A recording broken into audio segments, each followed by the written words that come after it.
Hi there, my name is Will Risley and welcome to the Halcyon show. Total Madness. Let's talk about that. Because I recently did a Let's Play of Total Madness and I wasn't overly amazed and or impressed by it, to be perfectly honest. I thought it was... Well, let's just get to it, shall we? And the reason why I'm doing a full-blown review of it as opposed to a normal Let's Play and leaving it at that, very simply put, I thought I was a bit negative in the review and I didn't need to be as negative, to be perfectly honest with you. I figured I'd try and expand on some of my thoughts and some of the points that I raised in the Let's Play. So, number one, it is that it's poorly optimized. After I did my Let's Play, I did concede that my laptop may have been the basis of the problem. Having nerfed everything, having turned everything down to its basics and shortened the screen and done everything I possibly could to try and make the game run right, the game is poorly optimized. The idea that it's fast-paced is a woeful dramatization of what this game has to offer, so know that going in. The graphics contrast. There's a number of different animations and graphic styles that the game implements that just don't seem to mesh very well. The explosion graphic, for instance, and the 2D nature of the characters, I'm happy with either. Even if the 2D graphics look a little bit crummy when you're putting them together at the end, I'd settle for that and a more cohesive overall aesthetic than trying to shaft in three-dimensional explosion graphics. It just feels a little cheap and tacky for my taste, but that's a subjective opinion. It just looks a bit disjointed and it looks like the game was trying to be more impressive than it needed to be. Let's have a look. So the slow pace compared to other twin-stick shooters, yeah, something like Doom Tank, for instance, is a fast-paced twin-stick shooter. Something like Bad Business, even though it doesn't necessarily fit into the criteria of a twin-stick shooter, has a more purposeful pace than this game, but feels faster somehow. Something like Anstorm, for instance, much faster paced and has a greater level of dynamicism to its gunplay than this game does. Let's talk about the overall unfocused design and execution. So this isn't just down to the aesthetics of the game. The fact that it has multiple modes, yet really 3 of the modes are the same thing, which is survival mode with a different background, and the other one is a very loosely cobbled together story mode.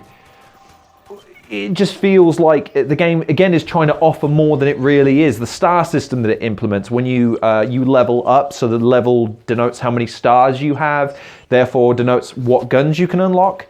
There's no expenditure, so there's nothing to stop you from effectively just playing the first level over and over and over and over and over and over and over again until you've locked all the weapons and you can blitz the game. Just kind of seems a little bit odd to have one system that negates another, or one system that makes another one redundant. It just seemed silly to me. Just touching on the multiple modes again, I don't really see the point in having multiple survival modes with different backgrounds. It just seems weird. Again, it seems like the developer was trying to make the game feel bigger than it is. The soundtrack is repetitive as all hell. You'll see it in the Let's Play that just keeps cycling over and over and over again. And I don't mind that, but in a game like Total Madness, I feel like sound design is a real important and key component, even if it's just exclamations, a particularly high beat, high-paced soundtrack, if you're going to go for the name of Total Madness. Things like that are kind of important, and this game doesn't deliver on that. The 2 main weapon types with 12 weapons, so you have a secondary and a primary weapon. You unlock them as you go, as I've mentioned before. Albeit, to be honest, I don't see, apart from the fact that the primary weapon has an ammo type and the secondary weapon has unlimited ammo, I guess with larger waves of enemies, you could say that having the primary weapon then becomes critical to making sure that you survive, and in the survival mode it is just a case of how long you survive. So there's no tactical reason why having a lot of ammo or little ammo is necessarily a bad thing. We have unlimited ammo with the other one, and if you run out of ammo, which you're gonna do in the first with the primary weapon in survival modes, it just doesn't seem like there's a point of having it. It just seemed superfluous. And the weapons, just touching on those again, lack any sort of impact, lack any sort of unique feel to them, at least in my opinion. I mean, to give you the switch from the handgun to the Desert Eagle or the Colt or whatever you want to call it, it just fires more slowly and does more damage. But it feels exactly the same. There's no more or less kickback, there's no more or less accuracy, there's no more or less range. Nothing really changes with the utilization of a different weapon. And that's kind of it. I mean, I felt like I was being overly negative in the game just by being dismissive, but the more I played it afterwards, the more I realized that this game just doesn't have any real depth to it. And the weird thing is it kind of draws you in with its opening aesthetics. It's neon, it's bright, and it's brash, and it's got quite a nice looking aesthetic to it.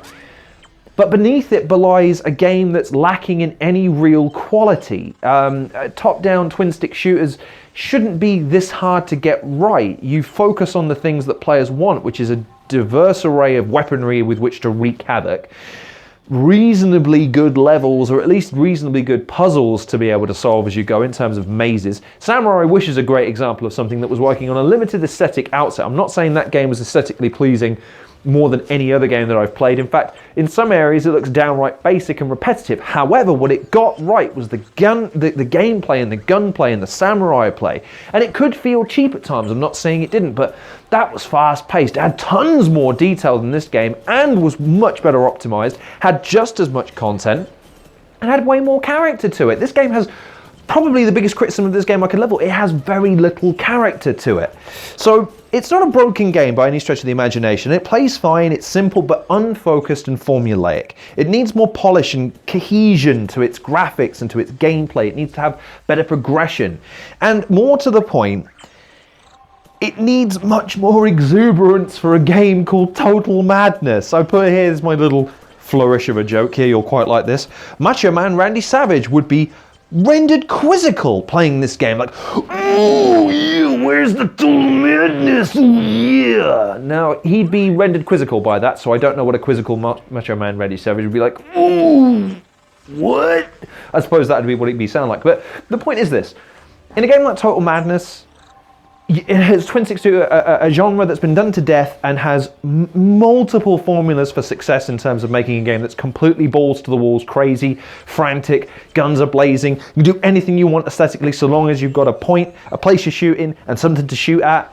This game falls woefully short. And considering the price point of this game, which I've referenced in the Let's Play, so I will put it somewhere in the video what the price is, it just doesn't feel like it's worthy of your time compared to those when you have this to play and that money to spend. So, Total Madness! What did you think? Have you played this game? If not, have you played twin-stick shooters of the genre? Some of the ones I've recommended or other ones perhaps? How do you think this compares? Let me know in the comment section below what you think. In the meantime though, I've only just realised this is my first review in a while. Whoa! The suit jacket is back, but it's a smaller one. Look at that. Look, check me out. Check me out. Yes, you love it, don't you? You love it. You love the suit jacket back. I've gone dark, though. I haven't quite gone heel. I suppose the heel turn is coming with all black, but still. In the meantime, though, I hope you're taking care with current circumstances notwithstanding. I hope you're checking out some of the other videos that I've been producing recently, including the other videos of the other developers and content creators in the description below. My name's Malone Risley. Follow me on Twitter. Follow me on Twitch. Follow me on your Faceagram, whatever it is the kids are peddling shit on these days. Again, I sincerely hope you're taking care of yourself. My name's Malone Risley, and I'll see you on the next episode of The Halcyon Show.